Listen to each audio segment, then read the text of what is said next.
Hello students, यहाँ पे हम कंप्यूटर के क्वेश्चंस देखने वाले हैं। 80 क्वेश्चन होंगे। आपकी अच्छी खासी तैयारी हो जाएगी आरआरबी के लिए, या फिर और भी किसी सेक्टर में आपने फॉर्म भर रखा है जहाँ पे कंप्यूटर आता है, वहाँ पे इस टाइप के ही क्वेश्चंस आएंगे जो बेसिक्स कंप्यूटर होते हैं। कंप्यूटर की प्रमुख मेमोरी को डैश भी कहा जाता है। जो मेन मेमोरी होती है उसको डैश भी कहा जाता है। तो इसका आंसर आप ऑप्शन में देख सकते हैं और अपने हिसाब से अनुमान भी लगा सकते हैं। तो उसको हम प्राइमरी मेमोरी भी कहते हैं, जिसे प्राथमिक स्टोरेज भी बोलते हैं, आंतरिक मेमोरी भी बोलते हैं। यानी ये तीनों ऑप्शन सही है और इसका ऑप्शन होगा डी। फिर है नेक्स्ट 111 क्वेश्चन। डिस्क को ट्रैकों और सेक्टरों में विभाजित करने की प्रक्रिया क्या कहलाती है? जो डिस्क होते हैं कंप्यूटर में, उसमें ट्रैकों और सेक्टर में उसे विभाजित किया जाता है। ये थोड़ा टेक्निकल टर्म है, तो उसको क्या कहा जाता है? तो इसका आंसर होगा फॉर्मेटिंग कहलाता है। ठीक है, इसका आंसर बी होगा 111 का। फिर है नेक्स्ट क्वेश्चन। डिस्क के उस कंटेंट को क्या कहते हैं जो विनिर्माण के समय रिकॉर्ड किया गया हो और उसे प्रयोक्ता परिवर्तित या इरेज नहीं कर सकता? मतलब कोई भी आदमी उसको डिलीट नहीं कर सकता है, तो उसको क्या कहते हैं? ठीक है, तो 112 का जो आंसर होगा वो होगा सी, केवल रीड। ओनली रीड मेमोरी होती है, उसको हम डिलीट नहीं कर सकते, केवल पढ़ सकते हैं, उसको इरेज नहीं कर सकते हैं। फिर स्थायी स्टोरेज डिवाइस कौन सी है? इसमें आपको बताना है इसमें स्थायी स्टोरेज डिवाइस कौन सी है। Floppy disk, RAM, cash, hard disk. तो ये फ्लॉपी डिस्क चाहे रैम चाहे कैश है, ये स्थायी नहीं है। हार्ड डिस्क में आप सेव कर सकते हो, उसको स्थायी बना सकते हो। कंप्यूटर के स्पेस को क्या कहते हैं जिसमें डेटा लोड होता है और काम करता है? कैश मेमोरी, सीपीयू, मेगाबाइट या फिर रैम मेमोरी? तो इसका आंसर होगा रैम मेमोरी, जहाँ पे स्पेस ऐसा स्पेस होता है जहाँ डेटा लोड होता है और काम करता है। जो हम लोग मेन वर्किंग करते हैं, जैसे मान लो कोई सॉफ्टवेयर चलाते हैं या फिर वीएलसी मीडिया प्लेयर पे कोई मूवी देखते हैं, तो वीएलसी मीडिया प्लेयर जो है एक्चुअली में रैम पर चल रही होती है। ठीक है, आप बंद कर देते हो तो रैम पर वो हट जाती है रैम से। फिर कोई दूसरा प्रोसेस करते हो तो रैम पे ही चलती हैं सभी चीज़ें। हमारे हार्ड डिस्क या फिर किसी और चीज़ पे नहीं चलती हैं, सभी काम रैम पर ही होता है जो करंटली वर्क होता है जो भी कंप्यूटर पे। फिर किसी स्टोरेज लोकेशन को आइडेंटिफाई करने के लिए प्रयुक्त नाम क्या है? यह नंबर को क्या कहते हैं? बाइट कहते हैं, रिकॉर्ड कहते हैं, एड्रेस कहते हैं या प्रोग्राम कहते हैं? तो एड्रेस कहते हैं। आप ध्यान रखिएगा, किसी स्टोरेज लोकेशन, कहीं पे भी स्टोरेज लोकेशन होगा या आइडेंटिफाई करने के लिए जो होता है वो एड्रेस कहलाता है।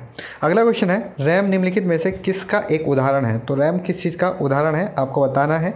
A non volatile, cache memory, या फिर वोलेटाइल, या फिर वर्चुअल मेमोरी? तो इसका आंसर होता है वोलेटाइल मेमोरी। रैम ऐसी चीज़ है कि अब अगर लाइट चली गई तो हम कोई प्रोसेस या फिर कुछ देख रहे होते हैं, तो अगर कंप्यूटर बंद हो जाता है तो दोबारा कंप्यूटर स्टार्ट करोगे तो वो नहीं चल रहा होगा, क्योंकि रैम से वो डिलीट हो जाता है, फिर रैम में नई चीज़ आती है, तो उसको वोलेटाइल बोलते हैं। निम्न में से कौन सा स्टोरेज माध्यम नहीं है? मतलब आपको बताना है कहाँ पे हम कुछ स्टोर नहीं कर सकते, मतलब सेव नहीं कर सकते, चाहे इमेज हो, चाहे फिर ऑडियो हो, चाहे MP3 हो, किसी भी चीज़ को हम सेव नहीं कर सकते। Hard disk, flash drive, DVD, keyboard? तो कीबोर्ड में ऑब्वियस है, आपको पता चल गया होगा, इजी क्वेश्चन है। कीबोर्ड में आप सेव नहीं कर सकते। फिर डैश में वोलेटाइल चिप होते हैं, डेटा या इंस्ट्रक्शनों को अस्थायी रूप में स्टोर करता है। मतलब कौन सी ऐसी चीज़ है इसमें वोलेटाइल चिप होते हैं और डेटा या फिर इंस्ट्रक्शनों को अस्थायी रूप से स्टोर करता है? तो इसका आंसर होगा डी, रैम। रैम अभी ऊपर डिस्कस हुआ था ये क्वेश्चन। कंप्यूटर का कौन सा भाग सूचना को स्टोर करने में सहायक होता है? तो इसका आंसर होगा सी, क्योंकि यही है जो सेव करता है डिस्क ड्राइव। बाकी कीबोर्ड, मॉनिटर, प्रिंटर ये सेव नहीं करते हैं। फिर अगला क्वेश्चन है, डैश वे वर्ड्स हैं जिसमें प्रोग्रामिंग लैंग्वेज ने अपने स्वयं के उपयोग हेतु अलग रख रखा है? ठीक है, कौन से ऐसे वर्ड्स हैं जो अपने प्रोग्रामिंग लैंग्वेज के लिए अलग से रख रखा है कंप्यूटर ने? तो कंट्रोल वर्ड्स, कंट्रोल स्ट्रक्चर्स, फिर है रिजर्व वर्ड्स, फिर रिजर्व कीज़। तो इसका आंसर होगा सी, रिजर्व वर्ड्स जो है वो अपने पास रख रखे हैं। भाषा जिसे कंप्यूटर बिना ट्रांसलेशन प्रोग्राम के समझता है कहलाती है? ऐसी कौन सी भाषा है जो उसको ट्रांसलेशन के बिना?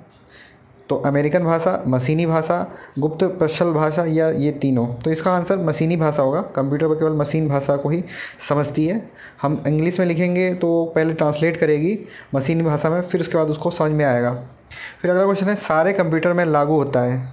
मतलब इन सारे कंप्यूटर में क्या लागू होता है? बेसिक भाषा, कोबोल भाषा, मशीनी भाषा, या फोरट्रॉन भाषा? तो इसका भी आंसर सी होगा, सभी में मशीनी भाषा चलती है। ठीक है, अब देखते हैं कुछ और क्वेश्चंस। डैश कीबोर्ड सिवाल्स का एक सेट और स्टेटमेंट कंस्ट्रक्ट कराने के लिए नियमों का एक सेट है जिसके द्वारा मानव कंप्यूटर निष्पादित किए जाने वाले अनुदेशों को संप्रेषित कर सकता है।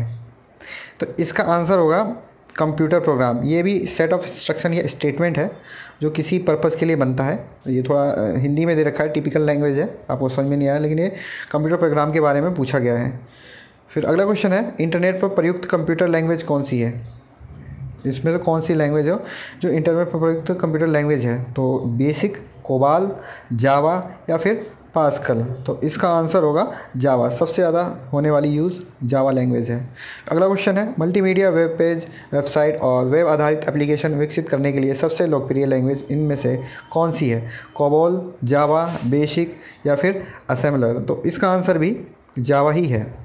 यूनिक्स नामक ऑपरेटिंग सिस्टम प्रणाली विशेष रूप से डैश हेतु प्रयोग में लाई जाती है। तो यूनिक्स किस चीज़ के लिए सबसे ज़्यादा यूज़ होती है? तो इसमें का आंसर होगा वेब सर्वर्स के लिए सबसे ज़्यादा यूनिक्स ही यूज़ होती है। बाकी डेस्कटॉप के लिए, लैपटॉप के लिए या फिर सुपर कंप्यूटर के लिए ही आप विंडोज़ का यूज़ कर सकते हैं। फिर नेक्स्ट है, सी, बेसिक, कोबोल और जावा डैश भाषाओं के उदाहरण हैं। तो लो लेवल कंप्यूटर या सिस्टम प्रोग्रामिंग या इनमें से कोई नहीं। तो इसका आंसर होगा डी, जो सी, बेसिक्स, कोबोल और जावा इनमें से कोई नहीं। ये हाई लेवल लैंग्वेज हैं जो कि इसमें दे नहीं रखा है। फिर है, किस प्रोग्रामिंग लैंग्वेज को ट्रांसलेटर की ज़रूरत नहीं पड़ती? तो मशीन लैंग्वेज है, उसको ट्रांसलेटर की ज़रूरत नहीं पड़ेगी क्योंकि एक्चुअली में खुद जो कंप्यूटर की भाषा है उसी में लिखा गया है, तो इसको ट्रांसलेटर की ज़रूरत नहीं पड़ती। बाकी आप कोई सी भी लैंग्वेज लिखो, चाहे सी लिखो, बेसिक लिखो या हाई लेवल लैंग्वेज चाहे जावा उठा लो, तो उसको पहले वो कन्वर्ट करता है, उसके बाद मशीन लैंग्वेज में बदलता है, तब जाके जो 0-1 की फॉर्म होती है, बाइनरी होते हैं, उसमें चेंज होते हैं। फिर उसके बाद वो समझता है कंप्यूटर की क्या लिखा है।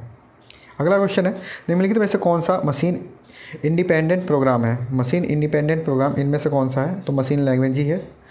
फिर असेंबली लैंग्वेज क्या है? असेंबली लैंग्वेज इसमें से इनमें से क्या है? तो असेंबली लैंग्वेज जो होते हैं, जो लो लेवल प्रोग्रामिंग लैंग्वेज होते हैं, उनको हम असेंबली लैंग्वेज बोलते हैं। फिर अगला क्वेश्चन है, नियमों के उस सेट को क्या कहते हैं जो कंप्यूटर को बताता है कि क्या ऑपरेशन करना है? तो नियमों के उस सेट को क्या कहा जाता है जो बताइए कंप्यूटर को क्या करना है? Procedural language, natural language, command language या प्रोग्रामिंग लैंग्वेज। तो इसका आंसर भी प्रोग्रामिंग लैंग्वेज होगा। तो अब अगला क्वेश्चन है, गलती एक एल्गोरिदम है जिसके गलत परिणाम निकलते हैं, इसे डैश कहते हैं। मतलब एल्गोरिदम की वो गलती बताओ जिससे गलत परिणाम निकलते हैं, वो कौन सा एरर कहलाएगा? लॉजिकल एरर या फिर सिंटैक्स एरर या फिर प्रोसीजरल एरर या फिर कंपाइलर एरर। तो इनमें से आंसर होगा logical error. Machine language dash का प्रयोग करती है। तो मशीन जो लैंग्वेज है वो इनमें से किस चीज़ का प्रयोग करती है? इसका आंसर होगा न्यूमेरिक कोड का प्रयोग करती है, बस 0 और 1 को। 2 प्रकार के आउटपुट डिवाइस कौन से हैं? इसमें आउटपुट डिवाइस आपको बताना है, मॉनिटर और प्रिंटर होगा। बाकी ये कोई सी भी इसमें आउटपुट डिवाइस नहीं है। कीबोर्ड और माउस इनपुट डिवाइस है। तो इसका आंसर ए होगा। अब अगला क्वेश्चन देखते हैं, ऑब्जेक्ट की प्रॉपर्टीज़ में एक्सेस करने के लिए यूज़ की जाने वाली माउस टेक्निक डैश है। ये थोड़ा टिपिकल लैंग्वेज है, टेक्निकल टर्म है। इसमें ऑब्जेक्ट की प्रॉपर्टीज़ में एक्सेस करने के लिए यूज़ की जाने वाली माउस टेक्निक क्या है? तो इसका क्या होगा? आपको जाके उस पर आइकन पे जाके आपको राइट क्लिक करना होगा। तो इसका आंसर होगा राइट क्लिकिंग। टेक्स्ट की पंक्ति के आरंभ में जाने के लिए कौन सी कुंजी दबाई जाती है? तो आपको होम दबाना पड़ेगा। तो आप जो टेक्स्ट लिख रहे होंगे तो शुरू में आप पहुंच जाएंगे।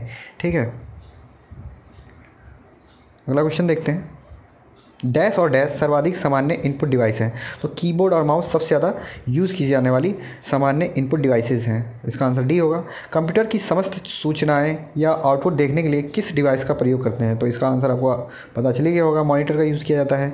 इनमें से कौन सा इनपुट डिवाइस नहीं है? इनपुट डिवाइस इनमें से कौन सा नहीं है? तो मैग्नेटिक डिस्क तो है, टेप नहीं है, नहीं सॉरी मॉनिटर नहीं है, बाकी सब इनपुट डिवाइसेस हैं। कीबोर्ड किस प्रकार की डिवाइस है? कीबोर्ड किस प्रकार की डिवाइस है? तो कीबोर्ड इनपुट डिवाइस है, आउटपुट डिवाइस नहीं है। आप कमेंट करके ये बताइए कि कौन सी ऐसी डिवाइस है जो इनपुट और आउटपुट दोनों तरह से यूज़ की जाती है।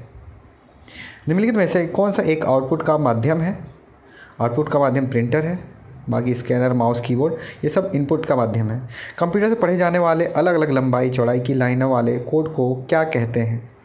तो इसको हम कहते हैं बार कोड। जो आपने देखा होगा बार कोड को, लंबी लंबी पतली पतली मोटी मोटी लाइनें होती हैं वो काली काली सी, तो वो बार कोड कहलाता है। लाइन प्रिंटर 1 मिनट में कितने चिन्ह छापता है? ये क्वेश्चन कभी कभी इस तरीके के आ जाएंगे, स्पेशली मैं इसके लिए वीडियो बना दूंगा आप लोगों के लिए। तो इसका आंसर होगा 200 से लेके 2000 तक।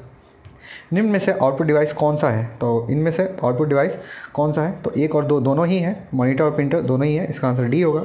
कंप्यूटर सिस्टम में डैश के माध्यम से टेक्स्ट और न्यूमेरिकल डेटा प्रवेश कराने की पद्धति सर्वाधिक सामान्य पद्धति है। तो इसका आंसर होगा कीबोर्ड, क्योंकि कीबोर्ड के माध्यम से ही आप इन सबको इंसर्ट करा सकते हो, बाकी और कोई चीज़ नहीं है। आउटपुट डिवाइसेस निम्नलिखित संभव बनाते हैं, मतलब आउटपुट डिवाइसेस निम्नलिखित किस चीज़ को संभव बनाते हैं? तो आपको डेटा जो देखना है, आपको प्रिंट करना है, यही चीज़ संभव बनाते हैं। इसका आंसर ए होगा। 147 डॉक्यूमेंट की हार्ड कॉपी डैश की जाती है। जो डॉक्यूमेंट है उसकी हार्ड कॉपी प्रिंटर पर प्रिंट की जाती है, यानी इसका आंसर ए होगा।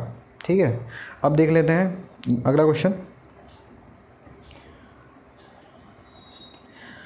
थोड़ा सा धुंधला है। निम्नलिखित में से किस समूह में केवल इनपुट डिवाइस है? मतलब इनमें कौन सा एक समूह है जहाँ पे केवल इनपुट डिवाइस है? जैसे तो माउस कीबोर्ड तो कॉमन है सभी में, माउस कीबोर्ड मॉनिटर नहीं हो सकता। तो इसका आंसर माउस प्रिंटर मॉनिटर कोई सी नहीं है, क्योंकि एक में प्रिंटर दे रखा है, प्रिंटर इनपुट डिवाइस नहीं है, आउटपुट डिवाइस है। तो इसका आंसर होगा डी। निम्नलिखित में से किस समूह में केवल आउटपुट डिवाइसेस हैं? तो इसको भी आप ध्यान से देखिए, इसमें भी प्लॉटर प्रिंटर मॉनिटर, डी जो है सही आंसर होगा। तकनीकी भाषा में किसी कंप्यूटर के फिजिकल पार्ट्स का कहलाता है। जो तकनीकी भाषा टेक्निकल टर्म है उसमें कंप्यूटर का कोई फिजिकल पार्ट है वो हार्डवेयर कहलाता है। निम्न में से कौन सा हार्डवेयर कंप्यूटर के टेक्निकल पार्ट की तरह ट्रीट नहीं किया जाता है? मतलब टेक्निकल पार्ट की तरह ऐसा कौन सा हार्डवेयर पार्ट है ट्रीट नहीं किया जाता है? तो आपको इसका आंसर बताना है।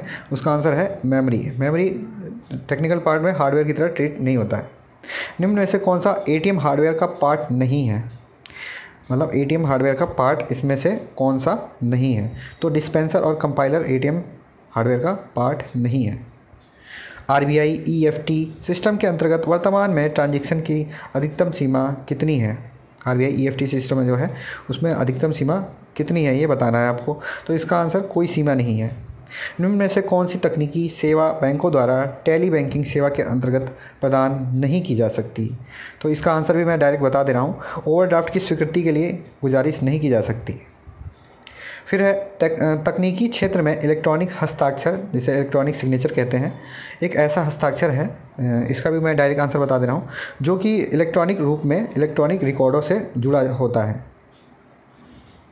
156 तकनीकी क्षेत्र में निम्न में से कौन सी एक्ट इलेक्ट्रॉनिक हस्ताक्षर को वैधता प्रदान करती है? आप कोई भी डॉक्यूमेंट भेजते हो उसमें अपना हस्ताक्षर ऐड कर दो। जो इलेक्ट्रॉनिक सिग्नेचर होता है आपने कभी यूज़ नहीं किया होगा, लेकिन इसके लिए आप यूट्यूब पे वीडियो देखेंगे तो बहुत अच्छा मिल जाएगा कि किस तरीके से बताया गया है, सब कुछ आपको पता चल जाएगा कि क्या होता है। जो डिजिटल सिग्नेचर होता है सब अच्छी तरीके से इन्फॉर्मेशन मिल जाएगा। हालाँकि मैं इसका आंसर बता देता हूँ आपको कि 156 का जो आंसर है वो सी है, सूचना प्रौद्योगिकी एक्ट है। इसके तहत ही आप डिजिटल सिग्नेचर को यूज़ कर सकते हैं या फिर इलेक्ट्रॉनिक सिग्नेचर को।